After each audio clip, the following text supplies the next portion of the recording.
So my name is Sherelle Gardner. I'll share more about the work I do at Co-op Dayton in a minute. But one thing I'm looking forward to is really diving in and sharing the history of Black cooperatives with y'all. It is something I'm so excited about and I've been learning about for the last couple of years. And so look forward to talking about that. Pete. Hey y'all, good evening. I am Kiana Daniels and I go by Key. I am a board member of Co-op Dayton, have been for the last 6 years, and I am interested in co-ops because they are all about power building and sharing equity and building community, and I'm excited for you all to learn more about what we have to share this evening. Thanks, Key. And so let's pass it to a couple members in the audience. I see Tejal in the crowd. Tejal.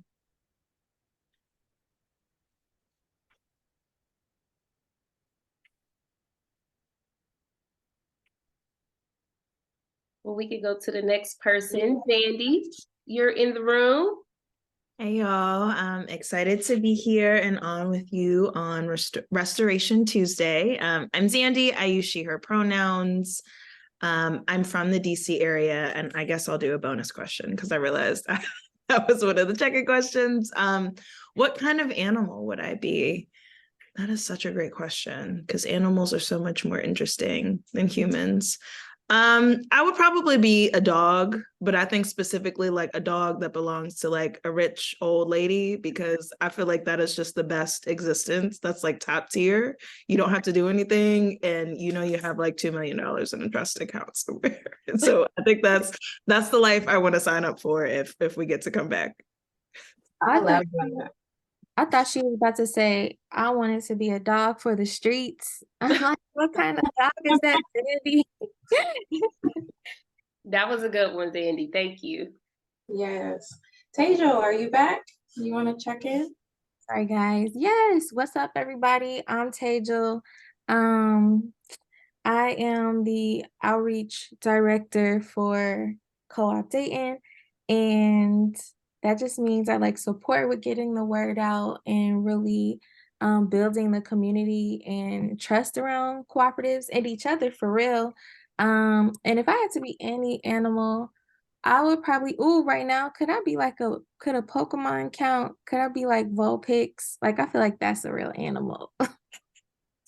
So Pokemon definitely count. I'm gonna have to look up what Vulpix is though. yeah, that's me. That's me right now. That's hilarious. Thanks for sharing.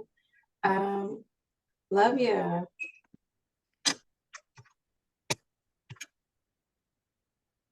Love you. Are you in a space to check in? If not, Courtney.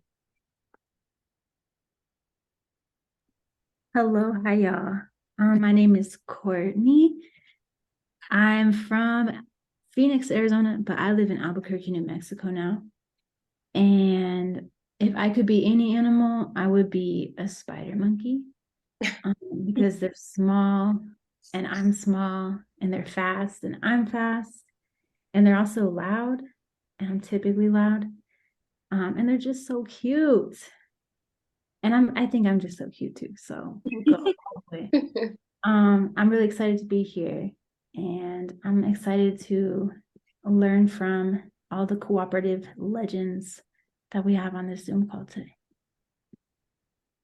Awesome. Thanks for checking in. I'm so jealous. Y'all chose the fun checking question. I'm gonna have to think of what animal I am and circle back. All right. Well, if anybody else wants to check in, Erica, would you like to check in, and then we'll move forward. Hi, my name is Erica Bruton. I'm from Dayton, Ohio. I am looking forward to the holidays. I feel like cooperatives are an excellent way for communities that have been disadvantaged to come together and pull their resources and be better agents, have more agency over their lives. So yeah, that's why I'm interested in cooperatives. And what kind of animal would I be and why? Ooh. I'm gonna say a dog because they're loyal and cute. I love it. Lots of dog energy. It's like we want to be a rich lady's dog. We want to be a cute, loyal dog. I love it. Thanks everybody for checking in. And if you join us and want to check in, feel free to drop it in the chat. Or if you're joining us on Facebook or Instagram, feel free to drop it in the comments. We would love to meet y'all. Okay, so today we're really excited to talk to y'all about a couple of things. So let's talk about what co-ops are. What is the co-op model? We want to talk about the history of co-ops, specifically Black co-ops as a Black-led organization. The history of cooperative economics in our community is so important to us. And then we want to talk about Co-op Dayton and what it is that we actually do, right? How do we incubate co-ops that are accountable to our community? And we want to share some incredible success stories of the worker co-ops and community-owned co-ops that we've been helping to incubate over the last few years.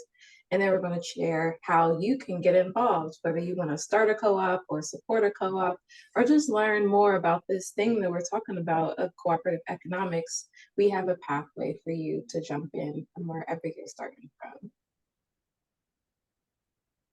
And so this is me, right? My name is Cheryl Gardner. I'm the program director here at Co-op Dayton. I'm originally from Columbus, but I came to Dayton as an undergrad student for college, and I fell in love with the city and have been here ever since. I also have a lot of family from Dayton, specifically West Dayton, so I always grew up really close to the city, and I'm so happy to finally be a part of this community and to give back with my gifts and talents and connect with all of you. I'll pass it to Key. Hey again, everybody. I am Key, and I am a serial entrepreneur here in Dayton, born and raised in Dayton. My second home is St. Louis, and I'm a macro social worker, specializing in social and economic development and entrepreneurship, DEI, and just really convening and connecting folks, communities around social good and economic prosperity and creating access for what I like to call all the unders, underserved, underprivileged, under-resourced, and that is why I am a proud board member of Co-op Dayton. So I will get into the next slide. Actually, Sherelle, I'm going to need you to do it for me. So Co-op Dayton, who are we? We are a social enterprise incubator and community empowerment hub, which focuses on building cooperative engagement models for Black, blue-collar, and other disenfranchised communities in Dayton, Ohio. Like I said, we serve the unders. So everyone who has not had access to quality basic needs. We leverage community organizing and popular education, innovative cross-sector partnerships, and evidence-based community ownership models. So what we're doing is we are rebuilding the historically racialized and redlined community of West Dayton, which most of us live in. And we're doing it through creative solutions that are reflective of and accessible to everyone in our community. So essentially, Co-op Dayton is creating an alternative to the model that we have been programmed to live in. Next slide. Co-op Dayton has driven more than $9 million in investments to our communities and to our neighborhoods via serving as fiscal sponsors and creating lending opportunities for our community. We have also established one of the region's premier community-owned grocery stores. Shout out to Gem City Market. And we have supported more than 20 enterprise teams in bringing their cooperatives to life. Also, shout out to our co-op development incubator, which Sherelle will talk about a little bit more later. Next slide.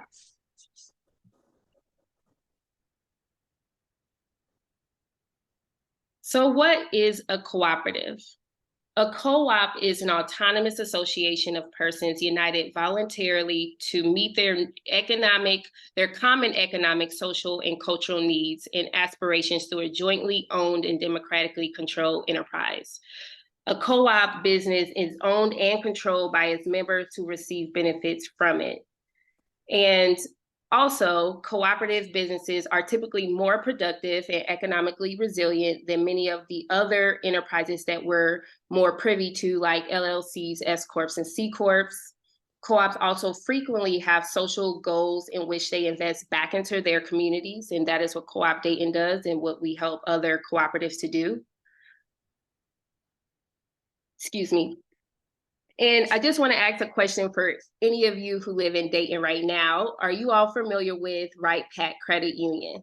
If anybody put that in the chat just so I can see who is familiar. I asked that question because Right Pat Credit Union, most of us bank there. I have all of my business accounts there plus my personal accounts. And if you're not familiar, it is a co-op. So what that means is we are all member owners of the credit union. And if you've ever noticed, if you bank there, every year when we make profit, we all get dividends. So just to put it in context for some organization that you all may be familiar with, that is a co-op.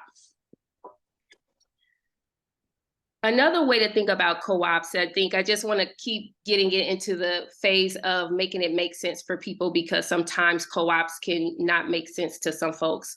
So if you think about stocks, we all buy into stocks and businesses. And when we do that, what we are doing essentially is paying for the operations and the development of the business. And when they make profit, they then pay us back. So if you just think of it as transferable in the way of which a co-op works, it is shared and pooled resources to help move something forward. And that is what we do here at Co-op Dayton. Next slide. So is anyone here a cooperative member outside of the credit union? If you are, tell us a little bit about your cooperative experience and which one you're a part of. You all can come off mute if you would like. Oh, so I'm a part of Right Pat, the bank. I'm also a Gem City Market member, and I feel like, I don't know, like, I'm not trying to sound cheesy, but I really appreciate those experiences just because I know that we have more power in those spaces. And so just like going to those places with Luke and him understanding those places and like really being around those places and asking me if we're members and like having his own bank account at Right Pat and being really excited about it. And knowing that it's a co-op, like Right Pat has co-op on the door. And when he started learning how to read, he read co-op and he was like, "Oh, mom, it's like Gem City Market." I was like, "Yes, like you getting it." So I think it's been great, but like translating that to my son, who mostly translates it himself, is like the better experience for me. Like that's what it's all about. Thank you for that, Tejal. That's awesome that he's learning so young. Does anyone else like to share? If not, we'll move on. Hello, everyone. I'm sorry, guys. I did not have my microphone, like the access of it, whatever in the settings. This is my name is Lovia, by the way. So hello. So I am a part of Gem City Market, and Gem City Market is just very near and dear. I remember some of the first meetings at Grace Methodist Church, I think that's what it's called. Mm-hmm. And the excitement of everyone at the point, just people just learning more about what a co-op was. And that's what, 2018, maybe 2019, and to see the ground when they broke ground on the Gem City Market and the process of opening up a grocery store, kind of seeing it from on the back end. Like I remember when they were putting up the signs and the shelves in the actual grocery store, like, wow, I'm actually a part of history and a part of a co-op. And to be a part of a co-op with people that you actually know, you break bread and you love, and it's really like a family in its own sense. So I would say Gem City Market, and I do have an account at Right Pay. It wasn't until maybe about 15 minutes ago that I even realized it definitely says co-op right big as day on the door, and I never put two and two together until today. You learn something new every day. Oh, that's awesome. I remember that as a board member, I was there too when we were getting ready for Gem City Market, and stocking the shelves was just a very different experience because I had never done that. But those are some of the benefits of being a part of a co-op, which is essentially about collective impact. And so we have all heard this saying that says, if you want to go far, you go together. If you want to go fast, you go alone. Cooperation is about going far and going together. Next slide.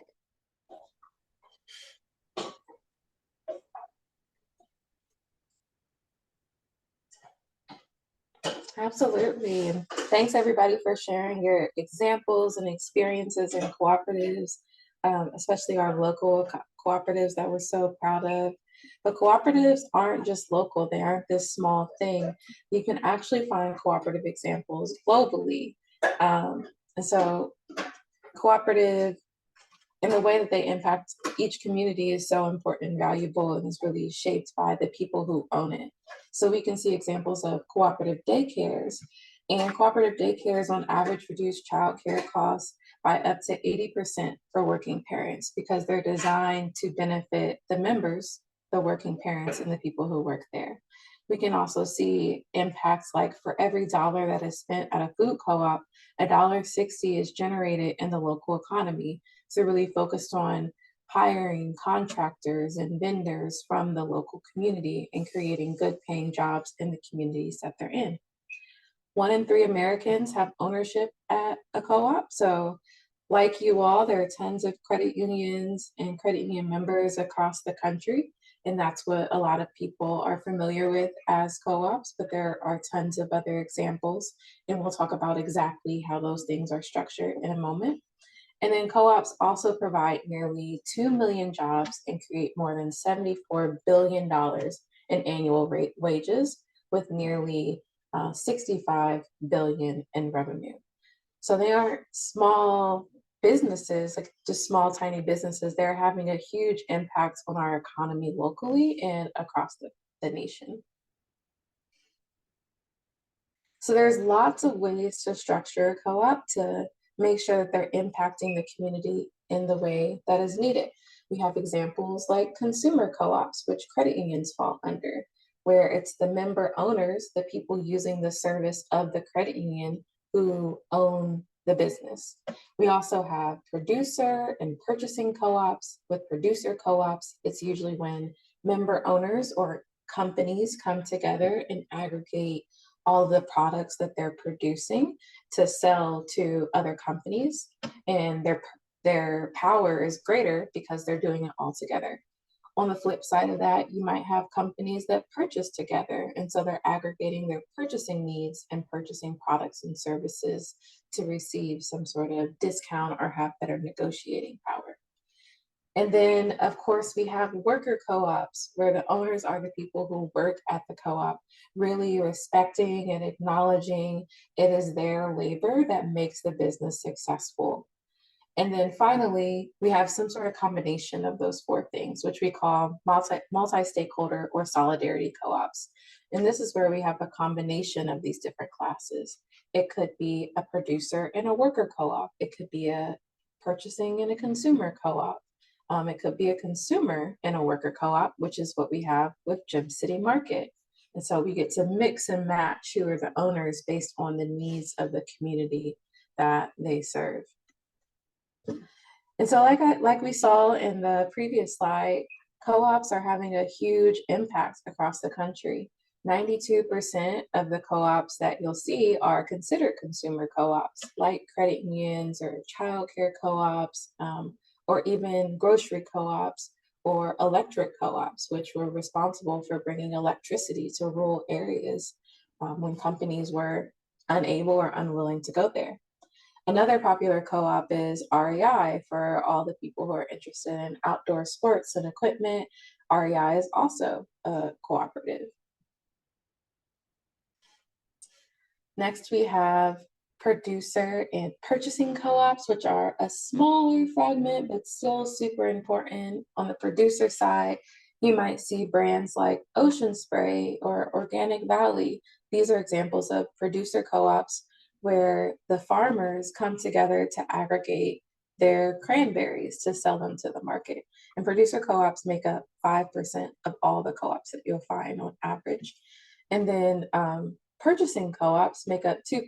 This is where independent businesses like Ace Hardware or Best Western come together and they purchase the goods they need together in order to get that larger bulk rate and get discounts. And then, of course, we have worker co-ops, which make up a smaller fraction, but this is where Co-op Dayton is, and a lot of co-op developers nationally are investing a lot of their time. We want for the workers, the people who are putting in their labor to make the business successful, to be able to benefit and make decisions about their workplace. Great examples of this are Cooperative Home Care Associates, Equal Exchange, Union Cab, and of course the Mondragon Cooperative Network, which we got the opportunity to go see in Spain, which is this incredible example of how cooperatives can work at scale with tens of thousands of workers collectively owning their labor in the business that they are helping to make successful. And then finally, we have multi-stakeholder co-ops, which a lot of you might be familiar with if you know Gym City Market. And this is where the consumers, so the community members who are shopping at the store, and the workers, the people who are stocking the shelves and checking you out and ordering product, collectively own the cooperative and are making it the type of environment that they want to work and shop in. And so what all of these different types of cooperatives have in common is that we all share the same principles. We're all guided by the same desire to serve our community. And so the 7 international cooperative principles are autonomy and interdependence, education, training, and information, recognizing that when people are in power, they also need the information and education in order to be able to effectively make decisions to drive the cooperative to be successful. Cooperation amongst cooperatives. We don't want to be siloed or operate in a scarcity mindset. We want to share what we're learning and experiencing with cooperatives across the country so that we can learn and be stronger together. We also have a concern for community. We're not doing this just to make a bunch of money at the expense of our neighbors and residents. We're doing this because we want to provide a meaningful service or products to the community that we're that work within. So we navigate how do we make sure the business is financially stable and successful with how do we make sure we're meeting the needs of the community that we're operating within. Next, we have voluntary and open membership. All co-ops you see will have some sort of policy that allows new people who meet the qualifications to become a member, but they also oftentimes have a choice not to become a member if it doesn't meet their needs. Democratic member control, where the membership collectively makes decisions about the business. That doesn't mean that we're all making every decision together. We're not going to have 5,000 people decide what brand of toilet paper we're going to have at the grocery store, but we delegate responsibility to those who are best positioned to make the decisions, and we get to make the decisions that are closest to us and decide about who gets to make the decisions and run the cooperative most effectively. And then finally, member economic participation. As owners of the business, we all pay an equity stake, some amount of money in order to become an owner of the business, but also to contribute meaningfully in order to make the business financially successful. So this is money that can be used for programming or operations and all the things needed to make the cooperative what we need and want to see in our community.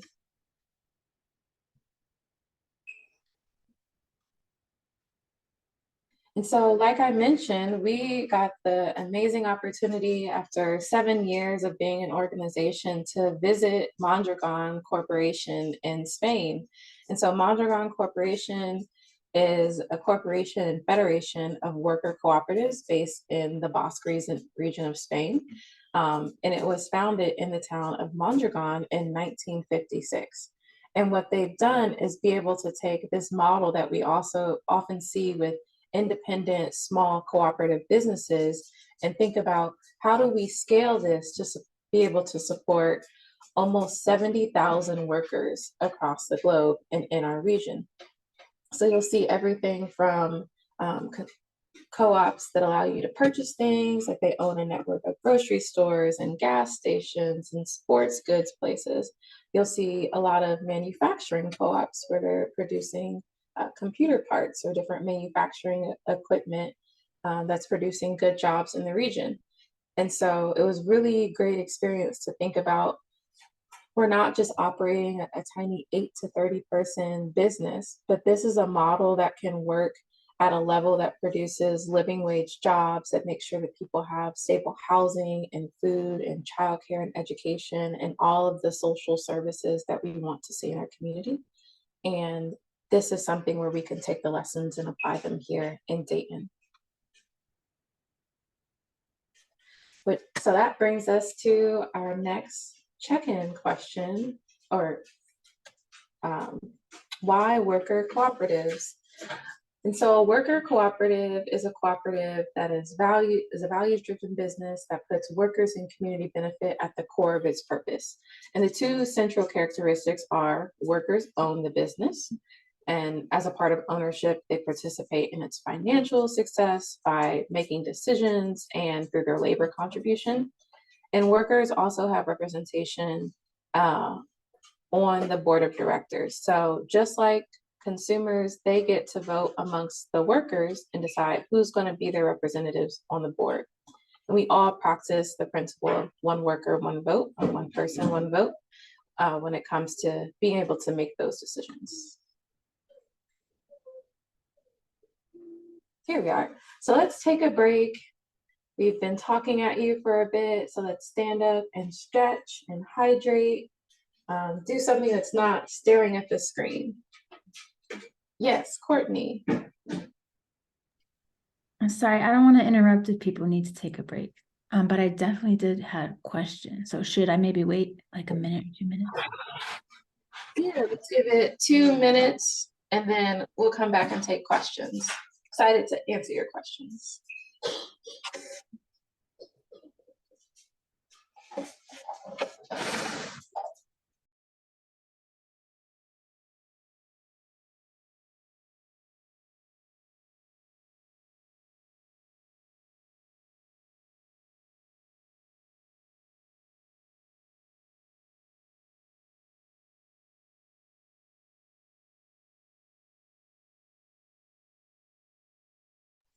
I feel like we need break theme music, like that elevator song or something. I was just gonna say, y'all want me to put on some music? It's so quiet. My attention deficit disorder can't deal with all the silence. So I was gonna do Turn us up, Mandy. Turn us up. All right, I got y'all. Let me see what I I love got. it. We're cooperating. How can we create the space we want? Right. Let's see. Turn up Tuesday, turn up. It's Turn Up Tuesday. Right. But I am game for Courtney singing if you want to serenade the group. What? You can sing, Courtney?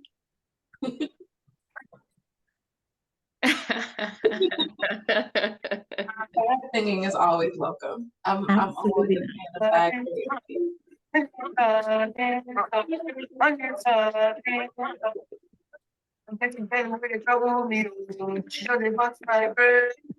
Yeah, we can hear your music. Yeah, there's a little blurry. No, it sounds like a flute.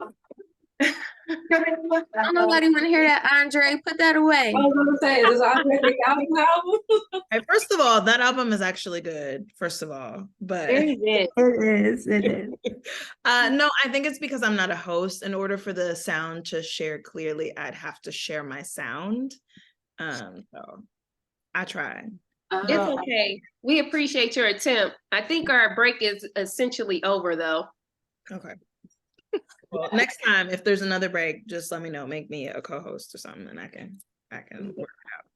We got you. Thanks, Sandy. All right, let's jump into questions. Anyone have questions for us? Courtney, before we went on break, you had a question. I did, yeah. So if I'm a credit union member, does that mean that I'm technically a co-op member? Because I get like dividends at the end of the month and things like that. Yes, exactly. Go ahead, Sherelle.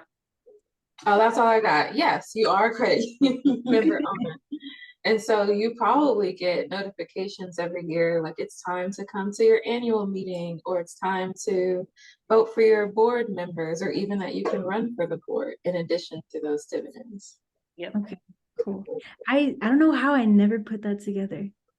Yeah, look into it. That's the thing about it is we don't expect that because we're so used to banks, which they don't offer that. But that's what I really love about the co-op model, and particularly Right Pat Credit Union here in Dayton. I think they expanded a little bit, but they're very involved. It feels like a family. It feels very welcoming. They're very inclusive, and they inform you about every step of the way. So I really feel like more than just being a member, that I'm a part of the family and the decision-making process, because I am essentially.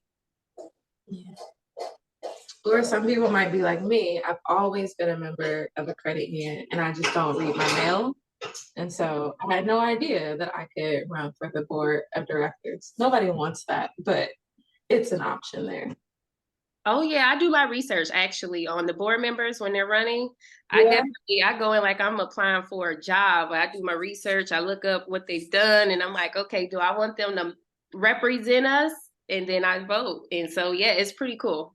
I encourage everyone, if you belong to a credit union that is a co-op, first do the research if it's a co-op. I don't know if a credit union automatically determines if it's a co-op or not, but if it is and you are a member, definitely take full advantage of your membership opportunities, and see what happens and how you can get more involved.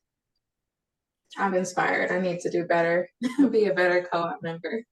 I'm gonna go check and see who my board members are this week. Do you have any other questions? I see something in the chat.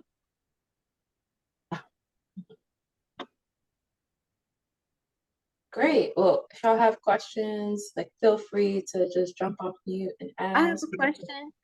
Yes. Sorry to interrupt you, but my question is like, we've been talking about the structure of co-ops and just like the history a little bit. I was wondering, for you guys personally in your experiences with co-ops, what is the struggle that you all kind of like deal with like co-ops, high level? Yeah, I think my struggles with co-ops, and I'm a co-op developer, so I think I see probably a lot more than your average owner would. But I think it all just boils down to trying to do something different under capitalism. It's not designed for us to work together. It's not designed for us to take care of one another. It's designed to be extractive and to make sure that as few people as possible hold the power and all the money. And so shifting our mindsets and finding alternative structures, alternative funding, and the support we need to make something different work can be really challenging. But when it does work, it's beautiful and completely worth it. Yeah, that's great. Sherelle, I think I would just really emphasize, I think it's, and just really put a little bit more weight on the fact of change management and mindset and behavioral shift. We are programmed to live life one way, but even in my own businesses, they're not co-ops yet, but I definitely want to make the shift because I understand the benefits of it. But even just in working with my business partners, as business partners, having either 50-50 or 51-49%, having the shared ownership and shared decision making, and just keeping that at the foundation of everything that we do. I think it is a constant day-to-day, moment by moment reminder and practice that we have to do, because we are very much programmed in the hierarchical way of doing things. And I'm very collaborative when it comes to being in my business with my partners. And so I'm the one usually coming to the table reminding us that, hey, this is our decision. Let's decide together. It doesn't have to be one or over the other, or it doesn't have to be this hierarchy. So I think it's just walking that out. It can be challenging because, again, like what Sherelle said, that's not the society that we live in, but that's why Co-op Dayton is here. We are here to create this new normal, this new narrative, and to really bring people into the fold of the benefits of cooperatives, which is why I'm really excited to talk about our history. Absolutely. And I think it's like you said before, we're taught to go fast, and it's easier to go fast alone. But if we want to go far, we have to do that together. Mm-hmm. Thanks, y'all, for answering. Before you continue, I do want to give an update on where we are with the campaign as we go into the history. And as we just said, this is a something that we are doing together so we can go forward stronger and faster. I mean, not faster. What is it? If you want to go faster, go along. But if you want to do what? If you want to go further, go together. Okay, so we can go further. But right now, our goal is $12,000 for our end of the year campaign. And as of now, we have $2,625. So that's so amazing. Everyone has been showing a lot of support today. And our last gift was 17 minutes ago, which was $100. So that is really amazing. And today and yesterday, a match came in. So for up to $2,500, we're being matched for every dollar. So please continue to donate. Every gift matters. But thank you so much. Okay, y'all, go ahead. Sorry, that was a commercial break. That was a great commercial, Tejal. Thank you. Yeah, thanks for the commercial break. Feel free to jump in and tell us that we've gathered more money together. Yes. So we got another question for you all. Does anyone have any family stories that illustrate cooperation, crowdfunding, or resource pooling that you would like to share with us? I can come off mute. My family is from the Caribbean, specifically from Barbados. Shout out Bim. But when my grandparents emigrated here in the 70s, something that they did back home and a cultural practice that they brought back here was the susu, right? Which is where you collaborate with your neighbors, coworkers, family, whoever, right? And you all kind of pour into a pot of money, and every month or every couple of months, whatever interval you all set, you all elect someone that gets to receive the funds, usually the person in the group that was going through a hardship, that had, like a birthday or other celebration coming up. But it was a way to collectively invest in each other, to know that there was a pool of resources that folks could use in support of one another. And my grandmother actually took that into all of her workplaces, right? So she did that. She organized folks in her building. She organized folks. She was a domestic worker. She organized folks with the houses and the old white folks that she used to work with. She was always bringing folks together to help folks kind of consider how to pool their resources. So that's something that actually has a pretty extensive history in my family. That's awesome. Thank you for sharing that, Sandy. Have you continued the legacy? Of course I have. I'm showing up here with Co-op Dayton, doing my part. Also doing all this community organizing. People be driving me crazy, but That's the community. It's fun and challenging all Absolutely. same breath. We appreciate you too. Does anyone else have any stories? We appreciate Zandy sometimes. No, I'm kidding. We do. Zandy is the truth. Okay, Sherelle, we can move on to the next slide so we can get into this Black history of cooperatives, which is my favorite part, because I just want to start off by saying that, you know, I've been on the board for 6 of the 7 years since we've started.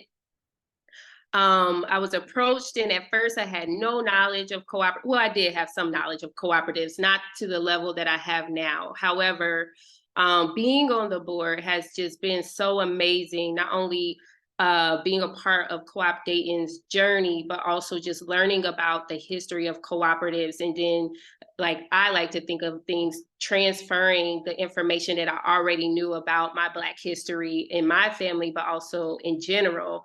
And it's just been really amazing bringing all of those things together, of how important cooperatives are and how rich they are in the Black history in America, and beyond America, before America.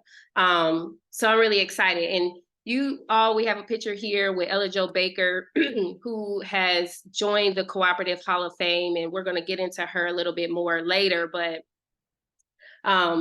she's someone to definitely check out and research if you haven't heard of her before. Next slide, Sherelle.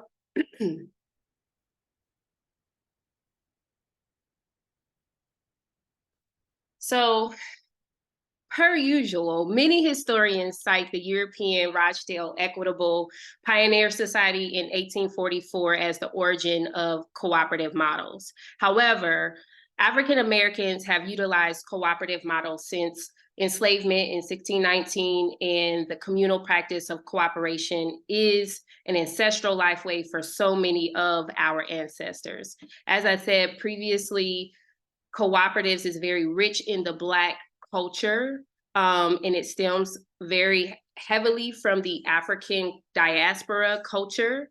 And it is all about the village mentality and taking care of each other. So we're going to go through the next couple of slides, which will tell some of the history of cooperatives, which have been derived and put together from Dr. Jessica, from the Collective Courage book. We highly, highly, highly, highly recommend that you all check that book out to learn more about cooperatives and the history in Black culture. So starting off with the 1700s, the first documented cooperative efforts were mutual aid societies. Free and enslaved Black people pooled their money together for burials, land, and helping the sick and orphaned, and buying each other's freedom after slavery. And so this is something that I recently learned about too. I'm going to drop a couple of gems on you all resources. So check out the Netflix documentary Descendant. It talks a lot about what we're talking about in regard to land and how our ancestors pull their money and resources together to take care of each other in that village mentality. In the 1860s, the disruptions of the Civil War created new cooperative possibilities. So the Combahee River Colony in South Carolina was formed by African-American women who grew cotton on abandoned farms, remaining independent and becoming a community of several hundred women. Shout out to the Black women, because, you know, we make everything go round. Next slide, Sherelle.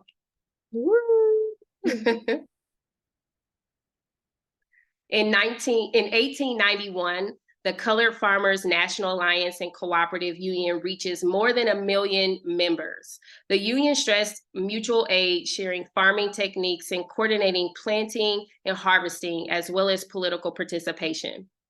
The members also started cooperatives that siphoned off trade from white-owned businesses, leading to various kinds of retaliation. In 1907, W.E.B. Du Bois lists 154 current African-American co-ops at the Cooperative Conference. So many Black-owned consumer cooperatives were established at the end of the 19th century and the first half of the 20th century. grocery stores, gas stations, credit unions, insurance co-ops, and some housing co-ops. Some of these we've mentioned before. I also want to kind of drop on this side here some current references that you all can check out. So if any of you have watched the popular show by Ava DuVernay called Queen Sugar, in season 6 and 7, they have a few episodes where those farmers, because, you know, we had some colonizers trying to come and take their family ancestral land, but they pooled together their resources and created a farming co-op as well to help take care of each other, as someone on the show was about to lose their farm and their land. And so if you all just want to kind of put it in today's dates based on some shows that are being discussed on social media and whatnot, you can look at Queen Sugar to look at some of those cooperative efforts. Next slide. In 1922, the National Federation of Colored Farmers formed to increase Black farm ownership and improve farm businesses through cooperative buying, production, and marketing. So again, these Black farmer co-ops were very necessary back in the day, and still to this day. Agriculture is making a comeback, and we're so excited about that because we're connecting back to our roots. Tenant farmers and sharecroppers joined the cooperative, and by the time it ended 10 years later, most members had been able to buy their own farms. So that just shows you all the power of the cooperative effort and the collective impact and how the village mentality really works for us. In 1913, Young Negro Cooperative League was founded. Ella Jo Baker was the national director and learned to focus on grassroots leadership, education, democratic decision-making, and a step-by-step transformative process of working toward long-term goals. Again, I want to connect this to a current time movie that just came out that is also being featured on Netflix called Rustin, which is about Bayard Rustin, who was a civil rights activist and advisor for Dr. Martin Luther King and the whole civil rights movement. He used cooperative efforts to organize and mobilize people across the country, and was famous for being the mastermind behind the March on Washington at the Abraham Lincoln Monument. And him and Ella Jo Baker were very good friends, and so they worked together in that collaborative and cooperative efforts back in the 1930s and 60s. Next slide. In 1967, Fannie Lou Hamer founds Freedom Farm Cooperative. So again, farmer cooperatives are really huge back in the day. By providing food and financial services that the US government systematically denied Black communities as a means of oppression, the cooperative allowed Black families to be self-sufficient. With reliable food and housing, the community was able to more freely participate in politics and protests. And in 1967, the Freedom Quilting Bee was also founded. Women from Southern sharecropping families joined to craft and sell their quilts. With the money they earned, they bought land and built a sewing factory. They also sold some of the land to families who had been evicted for civil rights activities. So as you all can see, like, our history in cooperatives is very strong. Again, it's rich, it's powerful, and very impactful to our people, because when we pull our resources, our minds, our thoughts, our resources together, we can do really amazing things. And again, we can go further than we can alone. Next slide. So what you all have seen on this timeline is just a fraction of the history that cooperatives play in African-American and Black history. From Dr. Jessica Gordon Nimmer, almost all African-American leaders and major thinkers, from the most conservative to the most radical, have at some point promoted cooperative economic development as a strategy for African-American well-being and liberation. So if you don't believe us because we're all here about the cooperatives and Co-op Dayton, this is the work that we do the research. It's evident, and it really does work for our communities. And when we have been left behind, and when we have been denied access, and when we have been systematically oppressed, we need to come together to get ahead and to get the access that we're looking for and to be liberated for good. We have a hand. Zandy, Yes. chime in, please. Yes, I just had a question actually. I don't know if it's going to put y'all on the spot, but as you all are talking about just like this rich legacy of cooperative movements and like social enterprise, knowing that collaborating in this way is a political act as well, could either of y'all or anyone on the call actually speak to maybe some of the specific like policy measures or like things that have happened on that level that make co-ops not as prevalent anymore? Like, it seems like y'all was talking about a whole timeline. Just tell us a little bit about like why don't we see more co-ops? That can be like personal perspective, things that you know. Just why do y'all think that? I'll answer that from my personal perspective. I think the reason we don't see a whole lot of cooperative and collective impact efforts the way that we did historically is because we see the power of when we come together, what that can do for disenfranchised people. And again, like when we've been systematically oppressed, when it's literally a part of the law to keep certain people out, when we come together, I mean, that's dangerous, you know, for the people who created those laws to keep us out. So I think it just has to do with it being systematic. And I think there is a rise that is happening right now in getting back to collective impact and cooperative efforts so that we can overcome some of the systematic oppression that still plagues us to this day. But for my personal opinion, it has absolutely to do with we are really dangerous when we come together. We're really powerful more than anything because as you all could see, like in the 1960s during the civil rights, that was all based in cooperation.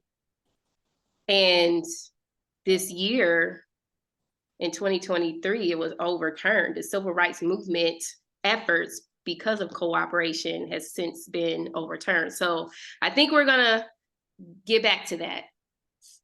Yeah.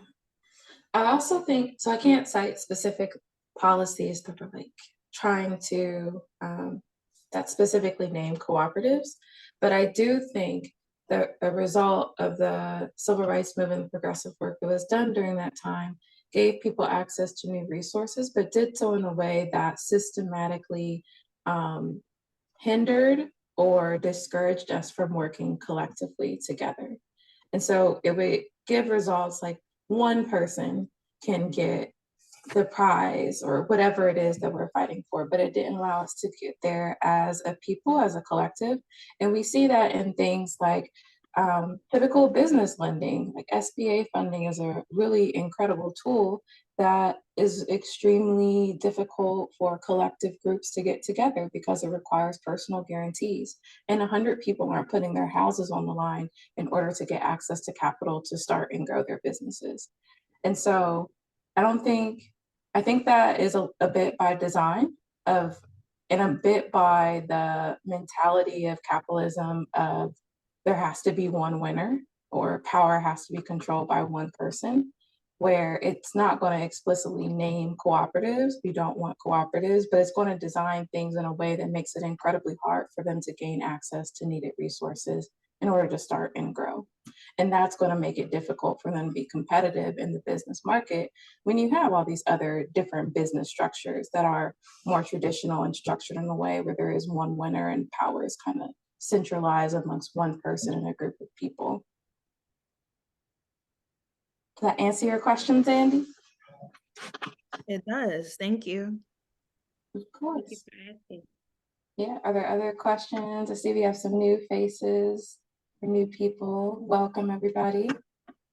Also, feel free to answer in the chat if you don't want to say out loud. Yeah.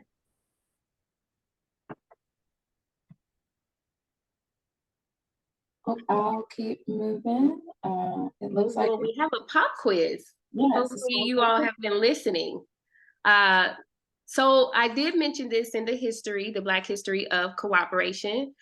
Who was the national director of the Young Negro Cooperative League in 1931? Answer A is W.E.B. Du Bois. Answer B is Fannie Lou Hammer. Answer C is Ella Jo Baker. Answer D is John Lewis. You can either come off of mute or put your answers in the chat. C, big C. Okay. Yes. Look, I see some other C's before I said yes. I was just like, okay, look, I love it. You said big C. Ella Jo Baker, that is correct. Thank you for participating in that. Yes. You win the prize of our undying gratitude for your participation. All right. Yay. So now we want to talk a little bit about Co-op Dayton. So we talked about the history of Black cooperatives. We talked about what cooperatives are and how they're structured. And so now we want to talk about our organization that is building on that legacy of Black cooperative economics and mutual aid, and how we are trying to address some of the systemic issues that prevent people from being able to work together, whether it be as communities and collectives or formal cooperative businesses. So here at Co-op Dayton, we are accomplishing our mission by educating and organizing our community around the cooperative movement in order to build a just economy. And we do this by providing resources and services to support both startup cooperative businesses, but also to encourage the transition of existing business into worker-owned cooperatives. So we have a couple of programs that are a great place to get started. If you're thinking, I have an idea that I'm not quite sure can be a business, or if I want it to be a cooperative, or if you have a business idea that you want to pursue as a cooperative, whether it be community owned or worker owned, Jumpstart and Co-op U are both a great place to get started.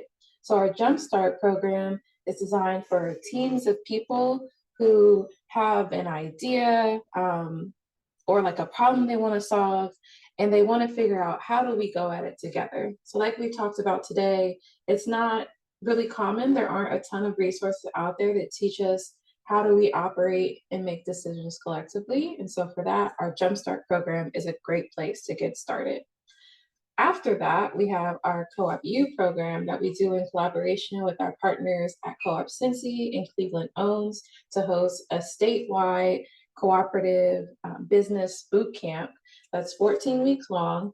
And once you have your team, it'll take you and your team for your business idea to assessing whether this is actually a good business idea. Is there a market out there? How much will it take me to start this business? Can I actually get the capital I need to get started and make this an impactful business to the community? All of those things can be figured out through Co-op U.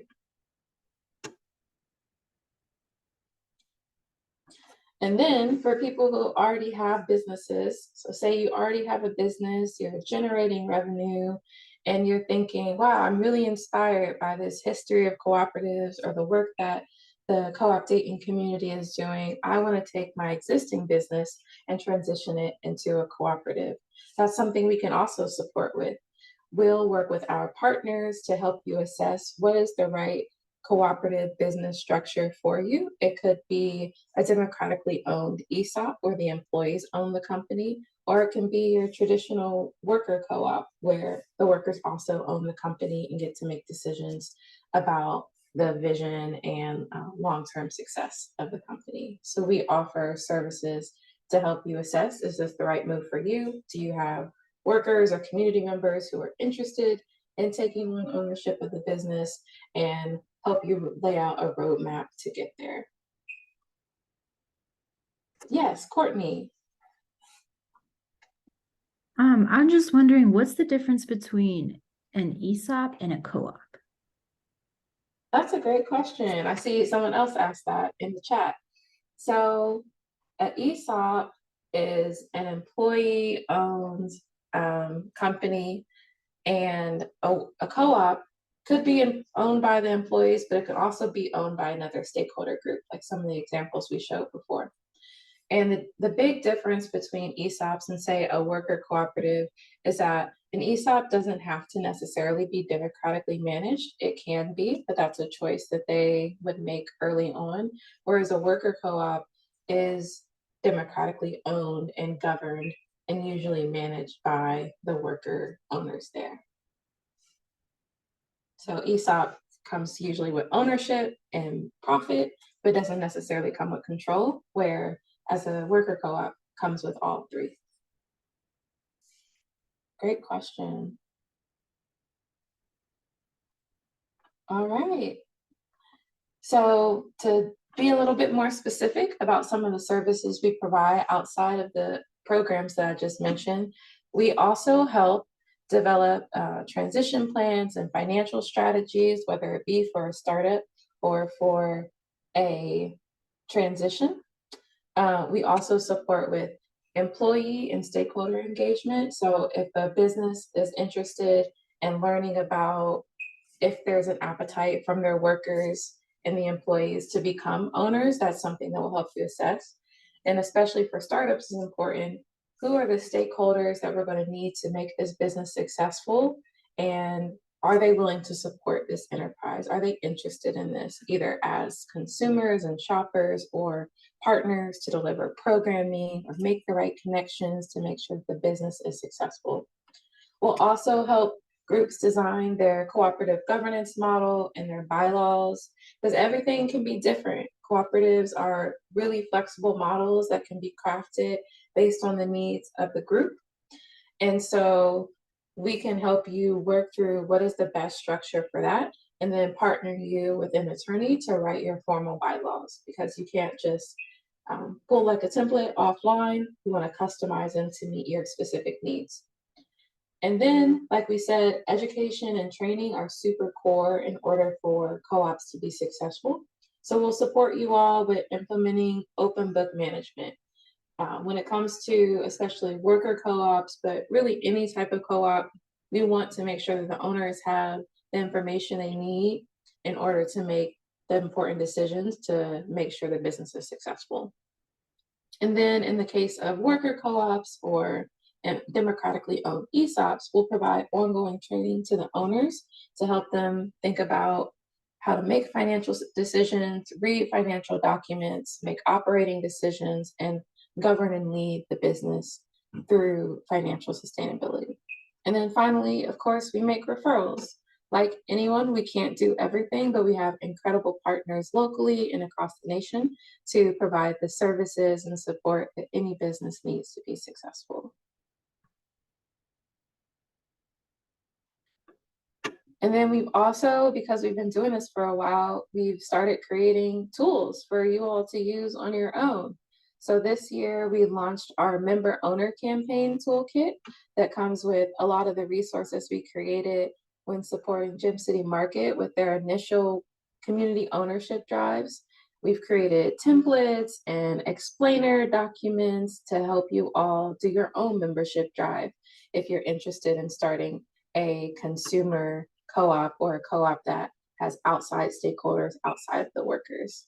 We're also building a database and resource library of different virtual materials, courses, videos, and interviews to help you all get started and along your cooperative journey as well. Because there's tons of information out there and we want to be able to pull it all into one place so that it's convenient for everybody.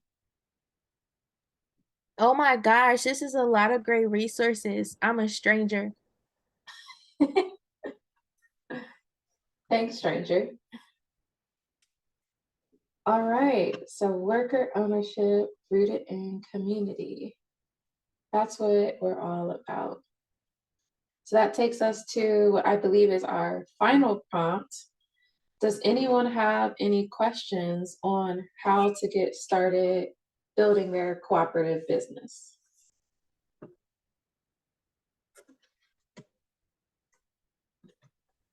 I have a question, Sherelle. This is Toby. Hi, Toby. Hey, y'all. How do you think this information is useful for people that maybe not that they don't want to start a co-op, but could you explain like how this information is transferable for business in general? Sometimes just from what I've heard in just conversations of working with you all, sometimes people can feel like this is separate from a quote unquote regular business or from commerce or the business market. And you know, what you guys just showed and explained is there's so much flexibility and so many pathways and different types of businesses that you can have using the co-op model. So could you kind of like maybe answer something around how this is transferable to business in general, and if there's any maybe overthinking around what a co-op has to be, how this model and how these resources can work in our favors, excuse me. Yeah, that's such a great question. It is my life's mission to get people to see cooperatives as like any other business, as just a normal business structure, because co-ops can be LLCs, they can be S corps, C corps, B corps. What it really is about being a container for our values. And if we value making sure the people who make a business successful are able to make decisions for the business, if we value making sure they get paid well and receive some of the benefit, like profit, from their work and making the business successful, that's how I think it translates to any other business, because it really is any other business. We have to go through the same startup steps and write the business plans and find the capital, just like any other business. It's more so a reflection of our values of who should be making decisions and who should see the profit off of the labor, the time, the energy, and the love that's put into the business. The other thing is, if you're a business and you just want to incorporate more democratic practices into your business, that's a really great place to start. If you have workers or stakeholders of any kind and you want them to get some more insight and some more education of the ins and outs of the business, that's something that we can certainly give resources and support in doing. As a step, especially to explore, is a co-op model right for you? It could help alleviate some of the challenges that you're facing in businesses in terms of worker engagement or board engagement or consumer engagement, if they feel like they have ownership in something at stake in the success of the business. That's a great question. Thanks, Toby.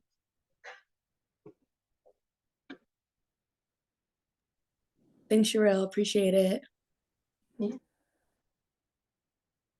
So, looking at time, I want to close this out with, we believe that the cooperative model of community and worker ownership can really transform our city here in Dayton with our Black and working class neighborhoods by rooting jobs and businesses locally. And so here's a quick overview of some of the projects that we've had the pleasure of being able to support over the last 7 years. Most people know Dream City Market, yes, woo! And we're so excited to have them in our network and the work that they've accomplished, bringing fresh food and high quality food to a neighborhood of over, or a community of over 22,000 people who previously didn't have access to a full service grocery store. We're also proud of the work done by Westside Makerspace, which is a cooperative of makers, artisans, and innovators collectively sharing access to tools in order to start their own business. And, ooh, my dogs are so excited about cooperatives. Start their own businesses and also explore up and coming industries that can produce quality jobs for our community. Next, we have our conversions project, where we're talking to different manufacturing companies in the region to see if employee ownership is a good transition plan for them. Over the next few years, we're going to see a huge transition of all of these manufacturing businesses that are owned by retirement age people. And what's going to happen to those companies that are making up in Dayton almost 19% of our job market? And so we had to figure out a strategy to protect those jobs and make sure they stay here in Dayton and the surrounding areas. Next, we have Tribe, a cooperative of perinatal birth workers like doulas and nurses and yoga practitioners, massage therapists, for supporting mom, baby, and families through such a critical part and journey. And finally, let's collaborate. I'll pass it to Key. All right, so we have told you all about so many amazing things about cooperatives and what Co-op Dayton is doing. We appreciate you all for joining us and for going on this journey with us. And there's a couple of different ways that you can connect and collaborate with us. First, I'd like to share before getting into the ways that you can reach out. Seek out opportunities to volunteer with us and or other cooperatives in our community. And or if there's any board opportunities, like myself, I came to love cooperatives because I had the opportunity to be on the board for Co-op Dayton. There may be other opportunities either with Co-op Dayton or other co-ops in the Dayton city region or in the surrounding areas as well. So do your research. If you have an event and it aligns with our mission, our core values, and our vision, please reach out to us. We love to collaborate, and we're all about the collective impact. So you can reach out on our website, www.coopdayton.org, or on Instagram or Facebook at Co-op Dayton, or you can send us an email at contact@coopdayton.org. And you can also scan our QR codes on this screen here to join our email list. We keep you up to date on everything going on in the Dayton community, all things co-op. Next slide.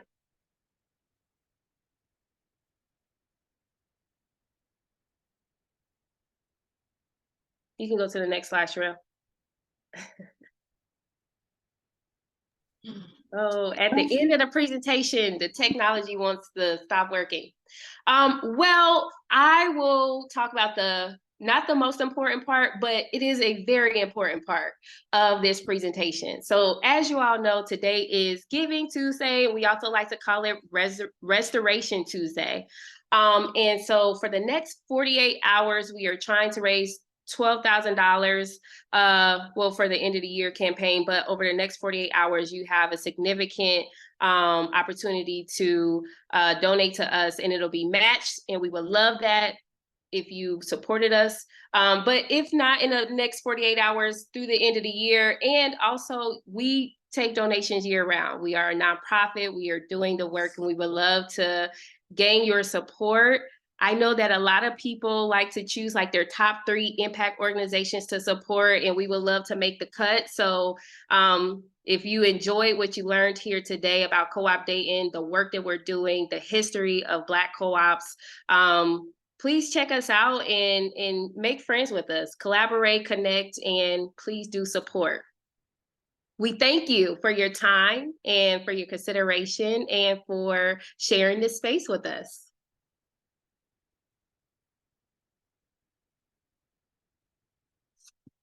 Is there any last questions that we have before we head on out for the evening? Any final thoughts? I have a final thought. I want to see, Sherelle, can you go to our Giving Tuesday platform? I want to see like where we're at on donations. Yes, let's see. Copy the link. Drum roll. Let's see if it wants me to go there. The link is also in the chat, if that's helpful. Okay, let's try the chat. It's 26,000. Sorry, it's 26,000. $2,625. Woo! Backed by 13 supporters. Oh, Toby, you almost got us excited. I was like, somebody wrote us a $20,000 check. I know. Because I was like, don't say 26,000. Don't say 26,000. Then I said 26,000. I was like, dang, that hype, that went really fast. But yes. We're manifesting that 26,000. That is correct. We are yes. 26,000. Yes, we that's are. the number. 26,000. Currently at 2625, backed by 13 supporters. So yeah. Thank y'all for joining us tonight and for all the participation. Y'all were lovely. Yeah, you guys did really well, Key and Sherelle. And yeah, I'll follow up with an email about stats The only thing is, I didn't want to tell y'all because I didn't want to freak y'all out, but we weren't able to go live on Facebook because of like some meta stuff. But we went live on YouTube, and then YouTube was glitching a little bit, but we recorded it. So we're gonna take this video and chop up some clips. I think we got some really good, like just things to share. So I'm excited about that. But it's on YouTube, but we'll share everything tonight. Okay, awesome. Thank you all. Yep. Bye, everybody. Thank you so much. Have a good evening. Bye, everyone.